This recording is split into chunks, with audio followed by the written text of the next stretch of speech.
Welcome to IBTV. Mulugu జిల్లాలో వాహనదారులపై forest అధికారులు విధించిన ఫ్యాగ్ స్టాక్ పై సిపిఎం పార్టీ పోరాటం ఫలించింది. ఏటూరు నగరం పసర ప్రాంతాల్లో చెక్ పోస్టులు ఏర్పాటు చేయడంతో వాహనదారులు ఇబ్బందులు ఎదుర్కొన్నారు. దీనిపై జిల్లా వ్యాప్తంగా ధర్నాలు, ర్యాలీలు నిర్వహించినా అధికారులు స్పందించలేదు. పెద్ద ఎత్తున ధర్నా పెట్టాలని నిర్ణయించగా ఫారెస్ట్ ఉన్నతాధికారులు సిపిఎం నాయకులతో చర్చలు జరిపారు. ఈ సందర్భంగా లోకల్ వాహనాలకు మినహాయింపు ఇస్తామని, ఆర్టీసీ బస్సులు కూడా చేర్చనున్నట్లు హామీ ఇచ్చారు. చర్చల తర్వాత ధర్నాను తాత్కాలికంగా వాయిదా వేస్తున్నట్లు పార్టీ ప్రకటించింది. అమలు కాని పక్షంలో మళ్లీ ఉద్యమం కొనసాగిస్తామని హెచ్చరించింది. ప్రజా సంఘాల ఆధ్వర్యంలో ధర్నా ర్యాలీ తలపెట్టడం జరిగింది. ఈ సందర్భంగా ఫారెస్ట్ అధికారులు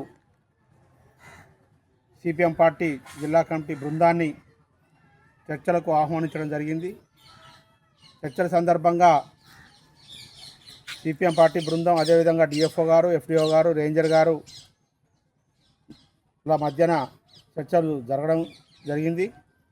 చర్చల సందర్భంగా టోల్గేట్లు ఎత్తివేయాలని చెప్పిన సందర్భంగా టోల్గేట్లను, ట్యాగ్లను ప్రభుత్వం నిర్ణయం ప్రకారం జరిగింది అని చెప్పడంతో మేము ఈ మండలంలో ఉన్నటువంటి జిల్లా వ్యాప్తంగా ఉన్నటువంటి అన్ని మండలాలకు, జిల్లా వ్యాప్తంగా అన్ని వాహనాలకు టోల్ ఫ్యాగ్ మినహాయించాలని చెప్పేసి డిమాండ్ చేసినాం. ఆ సందర్భంగా అధికారులు సానుకూలంగా స్పందించినటువంటి పరిస్థితి ఉంది. ఈలోపు ఏదైతే వాహనదారులు ఉన్నారో వాళ్ళందరూ కూడా నమోదు చేసుకోవాలని చెప్పేసి, ఫ్యాగ్ ట్యాగ్ నమోదు చేసుకోవాలని చెప్పడం జరిగింది.